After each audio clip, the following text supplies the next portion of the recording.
Hi everyone. I wanted to talk to you today about some of the early mistakes I made in business. Now, I promised to tell you about the big mistakes that I made when I went to the Kroger headquarters in Cincinnati, Ohio. Now, this was many, many years ago, and I'm thinking it was approximately 2002. And somehow I landed an appointment with one of the VPs there at the headquarters. I believe that he was a bakery director, and he had the decision-making power. He's the guy who you want to go meet with. So for some reason, he allowed me an hour appointment with him. I prepared for this meeting so well, or at least I thought I did. He knew that we were already in a handful of Kroger stores here in the Michigan area. At that time, we were baking just fresh pies for all of our pie shops. At that time, I think we only had 2 or 3 pie shops, and we had, probably 40 or 50 grocery stores that we were supplying with our fresh Achatz brand pie throughout Metro Detroit. We were also driving into Chicago and delivering to all the Whole Foods there too. So I thought, man, we can handle it. Let's try to pick up some more business and perhaps see if Kroger is interested in a frozen pie. This could be frozen and ready to use, ready to bake in their own bakeries, or it could be a frozen pie and in a nicer package for the grocery department. So it could be for consumers to take home and bake. I mean, we were thinking that, our Michigan 4-berry pie is just too good to hoard here in Southeast Michigan and into Chicago. Let's spread out, let's branch out and bring this wonderful pie to more people, and let's branch into the frozen business. And we had the opportunity, and we thought it was a good idea.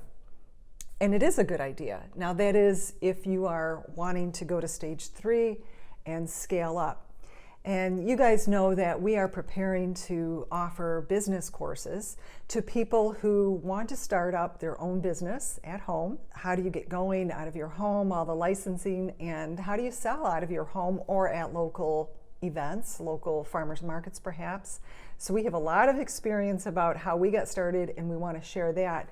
Stage 2 would go to scaling to the next level of business where you're actually opening up a real brick and mortar store here on Main Street somewhere, and we have a lot of advice on choosing locations and negotiating with landlords and how to go to that next level. Stage 3, and that's what I'm talking about today, is going to a bigger level where you're now shipping out pallets of pies, pallets of goods. You are actually in food manufacturing. And that I consider to be like a stage 3 in your business. You don't have to go to stage 3. You don't have to go to stage 2. Stage 2 is great. If you own your one little shop, you don't have to scale up. You can be great just as you are with your one shop. You really can. There's a really great book I'm thinking of called Small Giants by Burlingham. And that's a really great read for staying small and being really great. So anyway, let's get back to the story of Kroger. We felt that we wanted to go to a bigger level. We thought, let's create more employment for our people here in Macomb County. Let's really scale to a manufacturing level. At that point, we were getting ready to move from our initial one little bakery. Our main bakery was on our 10-acre apple orchard in Armada, and we were getting ready to move to a bigger facility in a commercial district where there's manufacturing going on. And they had there was a building there that we were going to buy, and it was great. We did buy it. We moved in. We thought it was great, 20,000 square feet. We've really outgrown that, and we have since added on to that building, and we're still growing again today. We need to do either another addition or move out of that building because it's really at times feels like it's too small. We were getting ready to move to that bigger facility, and I got the appointment with Kroger. We really prepared for this meeting. As much as I was not prepared, I did so much preparing and planning and prepping. The main thing that I did was, I baked every different flavor of pie we had. We had all these beautiful, fresh pies just coming out of the oven. We had them all packaged and boxed. I loaded everything up into my car. Of course, for the cutting and the tasting, I had plates and forks and knives and pie lifters, and I had my labels and my ingredient information all typed up. I had my 18-year-old daughter at the time, Rachel, came with me to take notes and to help me serve all the pie, and I thought that was going to be it. Well, I got there. Actually, we drove down the night before. We checked into our hotel. I don't like to be late for meetings, so I always like to get to that area the night before so that I'm really prepared and I'm really, early for the appointment. Get to the Kroger headquarters, and I did my research. I looked at, of course, you go on the internet and you look at their website and you dig deep and you find out just really who Kroger is. Who is this company that I'm meeting with? It's a huge company. At the time, I didn't realize just how big they were. But at that time, they had over 2,000 grocery stores across the country. They had been buying up other small chains of grocery stores, so they were quite big. And like I said, we might have only been in 8 or 10 little grocery stores here in the Michigan area. But we thought, man, I have an opportunity to be in every grocery store. I don't think we can do that right off the bat. Maybe just, they could put us in maybe an upper scale line with our upscale pie.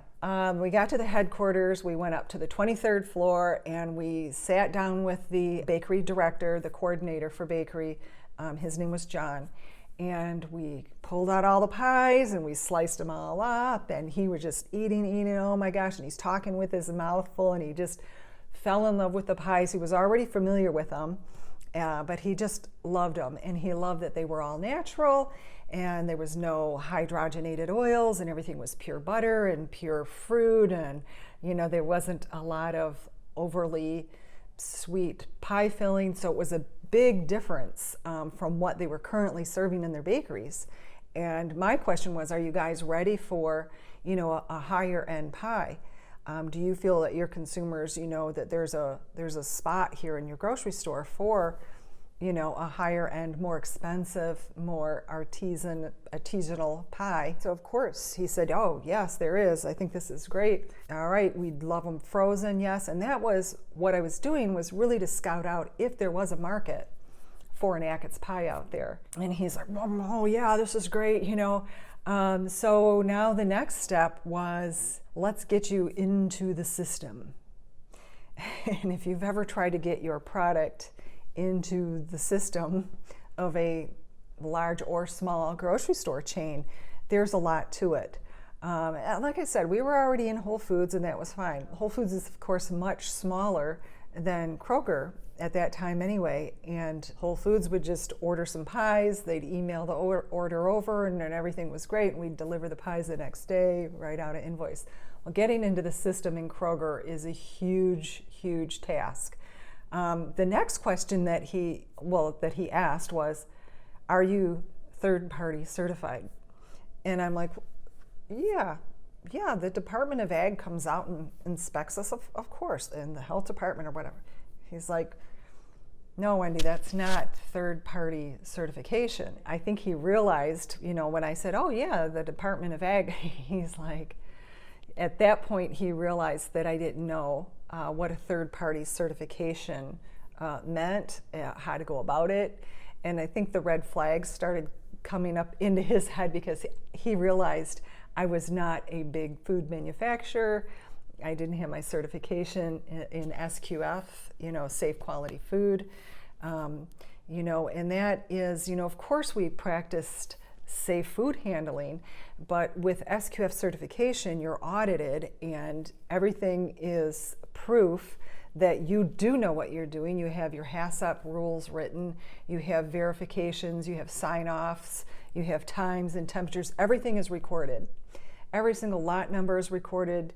There may be 15 lot numbers that we need to record when we make one batch of pies or one flavor of pies. We're using flour that came from this lot, sugar that came into our facility with that lot number, just in case, God forbid, we ever have to do a recall. Now it might have been, the flour company, the egg company, or the butter company, or somebody issues a recall. and we use their product, we need to recall everything. And it's all about public safety, right? And so Kroger, big grocery stores need to know, you know how to do a recall, that you are absolutely, passing your SQF audit with flying colors, that everybody in your facility is trained on, food safety. And of course we weren't. I said, oh, well, that's no problem. We'll have that up and running here in a few months. We're going to be moving from, our little facility in Armada to a bigger facility here. We'll be moved out within 6 months, and a couple months after that, I'm sure we'll have our certification. And if any of you that are listening right now have gone through getting your plant SQF certified, you know that it's like a 2 to 3 year process. And but I was very naive when this buyer realized I was not ready to do business with the big boys here at Kroger. It just wasn't prepared. I thought I was prepared, but I didn't know what I didn't know. And as the meeting continued, and he started saying, well, what is your cost on pallet of pie, on a full truckload, FTL? What's your cost on an LTL? Does that include FOB? Is that, and I'm like, all of these acronyms were just boggling me. I had no idea what any of that meant. I remember, asking him, well, what's FTL? What's LTL? What is, and, and God bless him, he was very patient, he was very kind, and he was very professional. And he helped me out a little bit, but, he realized that I needed a lot of work. I needed a lot of mentoring. I needed to go back to my plant, figure it all out, and then meet with him 2 years later down the line. Of course, all these things, full truckload, less than a truckload, did my costs have all of the distribution fees rolled into them? Did I have a couple of % in there for a broker if I needed one, which I would probably need one working with Kroger? Were we going to be shipping to their distribution centers? And did I know where all the distribution centers are so that I could factor my freight costs in there properly? And so when a buyer's really meeting with a small pie lady like myself, and you realize that she's got a great product, right? I had the best pie I'd ever tasted. He was just wonderful. The first 10 minutes of the meeting were great. But then after he realized that I was not ready to do big time food manufacturing, he realized that he should have cut the meeting short, but he didn't. And about halfway through the meeting, I really started to then realize what I didn't know. So I knew what I didn't know, and that's a good state to be. And when you finally come to that realization, it's good to be humble. It's good to ask them questions. I didn't act like, oh, I know what that means, and start, blabbering off, because that would have been worse, right? He would have really detected BS, right? So I did ask a lot of questions, and I did learn a lot from that meeting. Yeah, but the biggest thing that I learned was, man, I don't know what I'm doing here. I need to go back and learn. And I could have went back to my shop. There was no one within our employee that I could have called on to said, hey, catch us up to speed. So we really needed to then go about trying to find people that could help us get to that next level.